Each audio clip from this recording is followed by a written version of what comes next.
안녕하세요.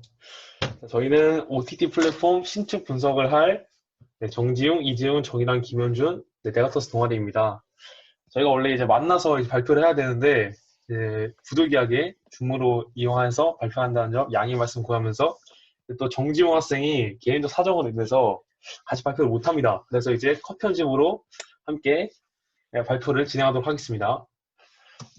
우선 저희가 발표하게 될 목차는 첫 번째 현황, 그리고 플랫폼의 영향, 그리고 세 번째는 앞으로 어떻게 발전될 것인가에 대한 미래, 그리고 그 미래에 대한 여러 가지 심화적 사례들에 대해서 같이 알아보고자 합니다. 첫 번째 OTT 플랫폼의 현황인데요. OTT 플랫폼에 대해서 이제 궁금해하실 분들이 계실 수 있어서 간단하게 개념을 정의하자면 케이블 TV, 위성 방송, IPTV와 같은 유료 방송 사업자들이 오후에 인터넷망을 통해 소비자에게 직접 콘텐츠를 제공하는 서비스를 OTT 플랫폼이라 일컫습니다. 여기 보이시는 것 같이 여러분들 휴대폰에 대부분 깔려있으면 넷플릭스, 웨이브 TV인 것 같은 앱들이 대표적인 OTT 플랫폼의 예를 알 수 있습니다. OTT 플랫폼의 유래는 2015년 4월 28일 미국에서 넷플릭스가 한국에 도입된 이후 넷플릭스는 단독적으로 OTT 플랫폼의 신흥 강자를 이루고 있었으나 구글, 애플, 디즈니, 아마존 등과 같은 양대 기업들이 OTT 플랫폼 사업에 뛰어들면서 넷플릭스와 경쟁 체제를 이루게 되었습니다. 예를 들자면 디즈니 플러스나 픽사, 마블 스튜디오, 루카스필름, 21세기 폭스 등은 최근에 급부상하고 있는 OTT 플랫폼 서비스라 할 수 있습니다. 특히 디즈니 플러스는 미국 내 4,500만, 전 세계 2억 명의 가입자를 목적으로 발전을 계속하고 있습니다. 웨이브는 SKT 브론드가 지원하는 옥수수라는 원래 OTT 플랫폼이었으나 지상파 3사 KBS, MBC, SBS가 통합되어 만들어진 웨이브로 재탄생된 OTT 플랫폼입니다.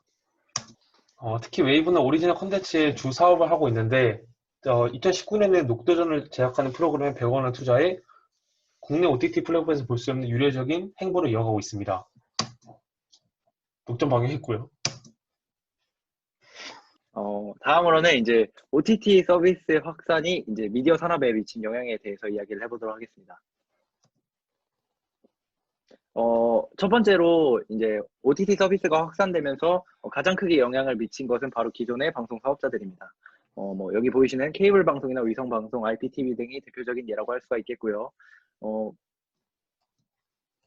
미국을 예로 들면 몇 년 전만 하더라도 이제 폐쇄적인 형태에서 기존 유료 방송 가입자에 한해서만 서비스를 하던 방식에서 이제는 유료 가입 여부와 관계없이 전 국민을 대상으로 독자적인 OTT 서비스를 제공하는 방식으로 전환하고 있습니다. 이제 두 번째로 이제 기존 방송 사업자들의 대응이 수세적이고 소극적이었던 자세에서 좀 더 이제 적극적으로 바뀌게 되었습니다.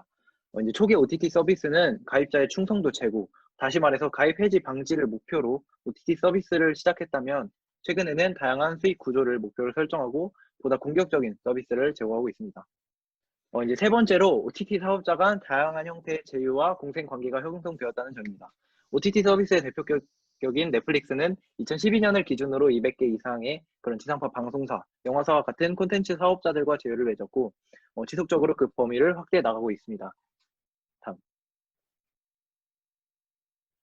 네 번째로 콘텐츠 장르에 따른 그런 차별화나 전문화가 이루어졌다는 것입니다. OTT 서비스의 경쟁력은 채널이 아닌 콘텐츠라고 말할 수가 있습니다. 사실 이 부분은 예시를 들면 쉽게 설명이 가능한데 바로 넷플릭스에서 전개 중인 여기 보시는 넷플릭스 오리지널이나 왓챠 익스클루시브 등을 들 수 있겠습니다. 이런 콘텐츠를 통해 소비자들로 하여금 다양한 선택지와 보다 풍부한 콘텐츠를 선보일 수가 있게 되었습니다. 다섯 번째로 OTT 서비스는 프로그램 제작 시장에 긍정적인 영향을 미쳤습니다.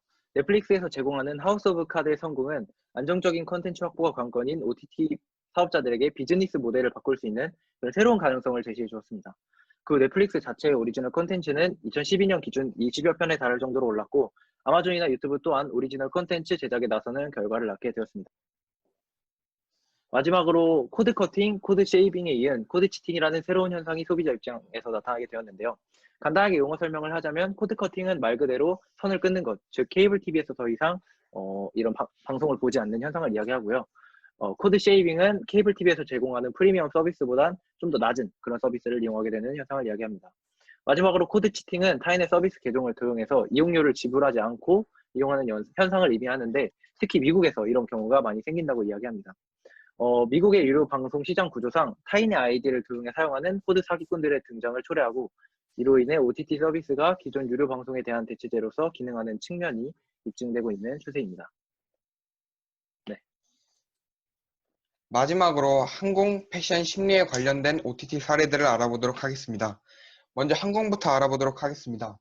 첫 번째로 대한항공이나 아시아나항공 같은 모든 큰 회사들은 거의 다 광고용 OTT를 사용하고 있습니다. 광고용 OTT는 우리가 여행을 갈 때 흔히 사용하는 이 기기에 적용되어 있습니다. 그 다음으로 요즘 대한항공이 넷플릭스와의 계약이 아닌 영화 제작사와 따로 계약을 맺어 넷플릭스와 같이 빠르게 영화나 드라마를 업데이트할 수 있도록 하는 것을 지원하는 비행기의 수를 늘리는 중입니다. 마지막으로 넷플릭스는 기내에서의 OTT 플랫폼을 활성화시키기 위해 요즘 대역폭 비용을 최대 75%까지 절약할 수 있는 기내 와이파이를 개발 중입니다. 개발 후에는 저가 혹은 무료로 여행자들에게 혜택을 전달할 생각이라고 합니다. 두 번째로는 패션입니다. 첫 번째로 OTT 서비스들이 등장함에 따라 공중파에서는 자주 다루지 않는 콘텐츠를 다루는데 넥스트인 패션이라는 서바이벌 프로그램이나 앱스트랙트라는 디자인 관련 다큐, 세븐데이스 아웃이라는 직업 소개 영상들이 많이 등장하게 되었습니다. 그러면서 패션에 호기심이 생겼을 때 이를 흥미로 바꿔준과 동시에 해당 분야에 대해 더 깊이 있는 생각을 할 수 있게 해주는 역할도 합니다. 그리고 의류에 관한 영상인 소셜 패브릭이라는 영상과 아까 말씀드렸던 세븐데이스 아웃이라는 영상을 통해 보다 쉽고 빠르게 자신의 진로 희망에 대해 간접적인 체험도 할 수 있고 옷을 포함한 의류 전체에 대한 지식들이나 트렌드에 대해서도 파악할 수 있습니다. 마지막으로 사람들이 좋아하는 콘텐츠와 그 이유를 심리학적으로 알아보겠습니다. 먼저 사람들은 영화, 드라마, 극, 토크쇼 등에서 자신의 경험을 대입하거나 유사한 경험을 떠올린다거나 마치 자기가 그 상황 속에 있다고 생각하며 시청하게 됩니다. 이를 통해 유사 사회적 상호작용을 하여 공감을 하며 그 작품에 깊게 빠져들게 됩니다. 덧붙여서 말하면 기본적으로 드라마나 영화를 감상할 때에는 자신의 경험에 비추어 그리고 개개인의 선호도에 따라 감정이 일어나는데 사람들은 이야기가 자신의 세월과 관련성이 클수록 등장인물의 감정이입을 강하게 하여 강한 정서를 느끼는 경향이 있습니다. 여기에는 배우의 연기력, 배우의 호감도 등이 관여하는데 이를 통해 자체 제작 콘텐츠의 배우를 캐스팅하는 데 있어서 도움이 됩니다. 다음으로 코미디와 스포츠 경기에 대해 알아보겠습니다. 사람 등은 스트레스로 인한 흥분 수준이 정상보다 낮을 때 흥분 유발 가능성이 높은 커뮤니케이션 메시지를 통해 회복하려고 합니다. 이 이론을 기분 조정 이론이라고 하며 현재 기분을 최적 상태로 바꾸려고 코미디 프로그램을 통해 마음껏 웃거나 박진감 있는 스포츠 경기를 보면서 흥분 수준을 높여 최적의 상태를 추구하려고 합니다. 다음으로 공포 영화나 공포 드라마에 대해서 알아보겠습니다. 공포는 부정적인 정서의 유발이 예측됨에도 불구하고 짜릿한 느낌을 주는 성향을 지니고 있기 때문에 사람들은 무자극을 추구하는 것이 아니라 적절한 자극을 추구하는데요. 얼핏 들어보면 부정적인 정서를 추구하는 것처럼 보이지만 적절한 수준의 또는 각성을 추구하면서 결과적으로 긍정적인 상태를 유지하려고 합니다. 마지막으로 리얼리티 TV입니다. 보통 사람이 아닌 연예인이나 유명인이 등장하더라도 연출된 모습이 아닌 그 사람이 실제 모습을 그대로 보여줄 때 그들도 나와 같은 인간으로 일상적인 삶을 살고 있다는 생각에 친근함이 유지될 수 있습니다. 이것이 바로 리얼리티 프로그램이 주는 매력입니다. 어떤 컨텐츠를 제작해야 사람들이 좋아하고 배우 캐스팅 등 미디어 심리학을 활용해서 OTT 플랫폼 자체 제작 컨텐츠를 독점 방영하면 다른 기업과 경쟁력을 가질 수 있게 됩니다. 이상 OTT 플랫폼 심층 분석에 대한 발표를 마치도록 하겠습니다. 감사합니다. 네. 네, 수고하셨습니다. 일단은 유현진 씨부터 발표를 들어보고 네, 그렇게 하겠습니다. 일단 이 발표를 상당히 성공적으로 잘 끝내서 좋고요. 예.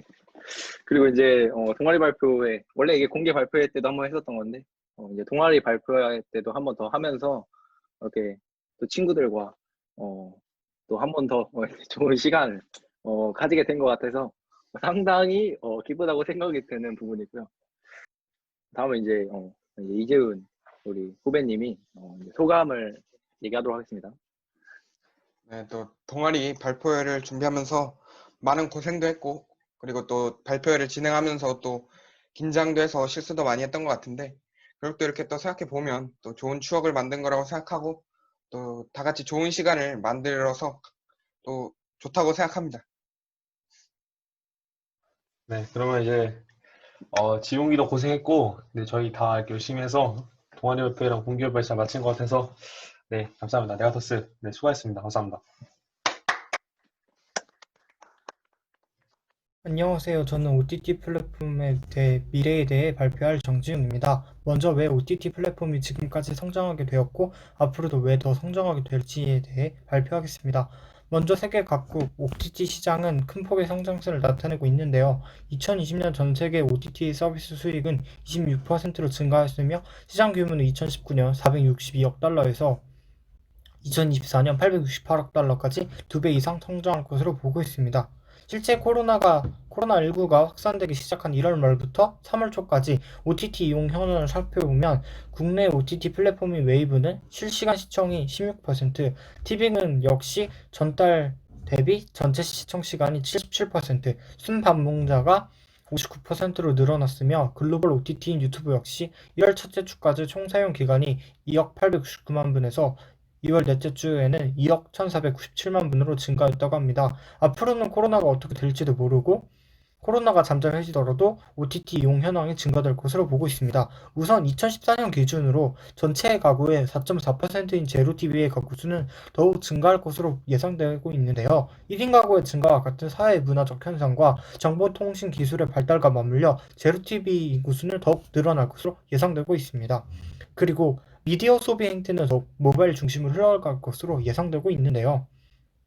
시장 조사 기관인 에릭스는 지난 2015년에서 2020년 동안 전 세계 누적 모바일 데이터 트래픽이 860 엑사바이트로 지난 5년 누적 대비 12배 증가할 것으로 예상하고 있으며 이는 45% 정도는 동영상이 유발하는 트래픽으로 예상되고 있습니다.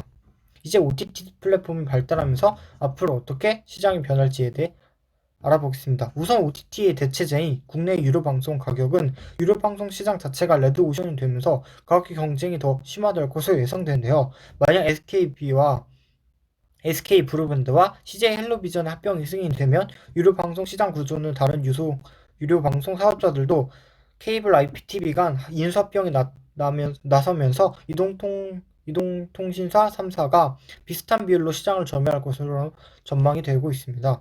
이와 관련 법 및 규제에 대해서는 대부분의 OTT 사업자들은 현재 무규제 정책과 신고제를 유지를 원하고 있는데요. 현재 정부에서도 OTT 서비스 산업을 신성장 사업으로 보고 있고 규제보다는 활성화와 진흥 위주의 정책으로 가닥을 잡고 있습니다. 그러나 국내 사업자와 글로벌 사업자 간의 비대칭 규제에 대한 논란은 시장이 활성화됨에 따라 더욱 증폭될 것으로 보고 있습니다. OTT 플랫폼 시장에 대응하여 각 기업들이 어떻게 대응할 때에 마지막으로 알아보도록 하겠습니다. 먼저 우리에게 가장 잘 알려진 넷플릭스는 추천 서비스를 전면에 계속 내세우며 가입자 유치를 위해 지원기기도 확대할 것으로 보이지만 지상파 방송사의 배타적 콘텐츠 정책의 한국 시장에는 고전할 것으로 보고 있습니다. 글로벌 요금 정책에 따라 지속적으로 요금을 올리고 있는 넷플릭스의 과거 정책을 보면 2020년에도 추가적인 요금 인상이 있을 것으로 보이며 현재 미국에서도 요금을 올렸다고 합니다. 다음으로 티빙은 경험을 개선하기보다는 다른 콘텐츠 생산자와의 제휴를 통해 가입자를 유치하는 전략을 사용할 것으로 보고 있는데요. 가입자 증가를 위해 이용 요금을 인상하지 않을 것으로 예상되고 있습니다. 다음으로 왓챠는 이미 축적해놓은 빅데이터에 기반한 한국형 서비스 추천 서비스를 내세우며 넷플릭스에 대항한 초기 시장 성점을 위해 공격적으로 지원기기 확대와 콘텐츠 수급에 나설 것으로 보고 있으며 유료 방송과의 요금을 고려할 때 가격 인상이 크지 않을 것으로 예상하고 있습니다. 마지막으로 웨이브는 기본에 충실하고 요금 체계를 단순화하여 더 나은 방향으로 나아간다는 목표를 가지고 사업을 진행하고 있는데요. 주요 사업 전략을 한 문장으로 정의하면 지상파의 경쟁력인 콘텐츠를 기반으로 하여 1위 이동통신사인 SKT의 가입자와 자본을 투자받는 구조로 단순한 OTT의 출범이 아닌 SKT 플랫폼 점유율 확대 전략을 통해 이동통신사 서비스 결합하여 SKT의 서비스 가입자당 평균 수익을 증가시켜 5G망의 활용도를 높이는 방식을 추구하고 있습니다.